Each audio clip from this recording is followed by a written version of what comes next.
नमस्कार। भीम और हिडम एक दूसरे को मार डालना चाहते थे। उस समय भीम और हिडम्बासुर में बड़ा भयंकर युद्ध चल रहा था।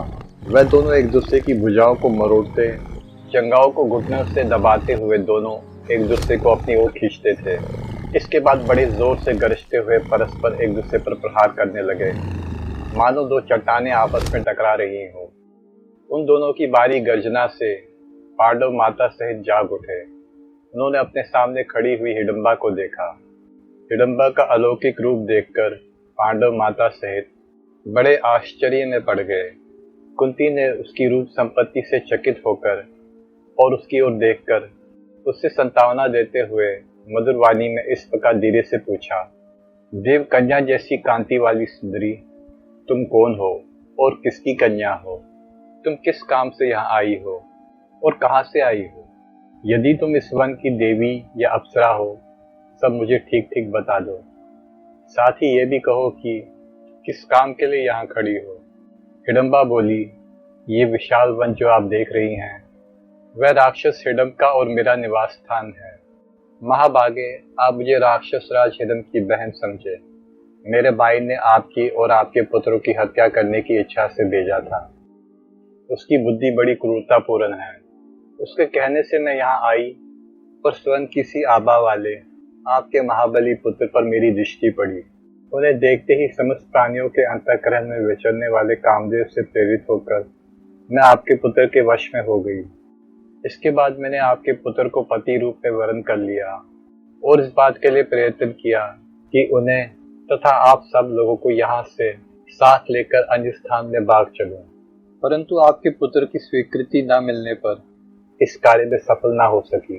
मेरे लौटने में देरी के कारण वह मनुष्यभक्षी राक्षस स्वयं ही आपके इन सारे पुत्रों को मार डालने के लिए आया, परंतु आपके बुद्धिमान पुत्र भीम ने उसे बलपूर्वक यहाँ से रगड़ते हुए दूर हटा ले गए।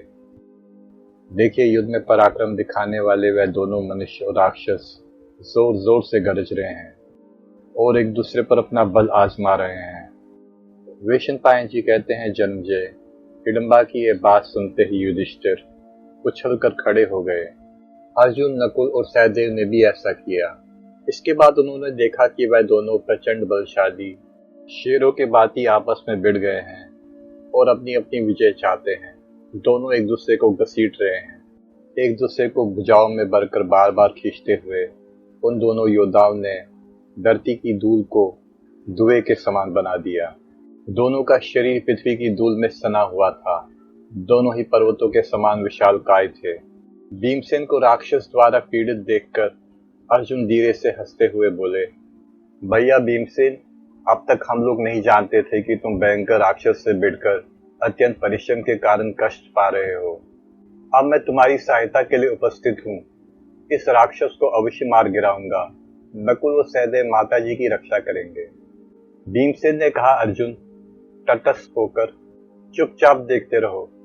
तुम्हें घबराने की कोई आवश्यकता नहीं। मेरी दोनों भुजाओं के बीच में आकर अब ये राक्षस कदापि जीवित नहीं रह सकता। अर्जुन ने कहा, शत्रु का दमन करने वाले भीम, इस पापी राक्षस को देर तक जीवित रखने से क्या लाभ? हम लोगों को आगे चलना है, अतः यहाँ अधिक समय तक ठहरना संभव नहीं है। अब जल्दी ही संध्या का समय होने वाला है। इस रौद्र मुहूर्त में राक्षस प्रबल हो जाते हैं। अतः भीमसेन, जल्दी करो, इसके साथ खिलवाड़ न करो। इस भयानक राक्षस को मार डालो। इससे पहले कि अपनी माया फैलाए, इस पर अपनी भुजाओं की शक्ति का प्रयोग करो। वैशंपायन जी कहते हैं, अर्जुन के यूं कहने पर भीम रोष से जल उठे और प्रलय काल में वायु का जो बल प्रकट होता है, उससे उन्होंने अपने भीतर धारण कर लिया। तत्पश्चात काले मेघ के समान उस राक्षस के शरीर को भीम ने क्रोधपूर्वक तुरंत ऊपर उठा लिया और उसे 100 बार घुमाया।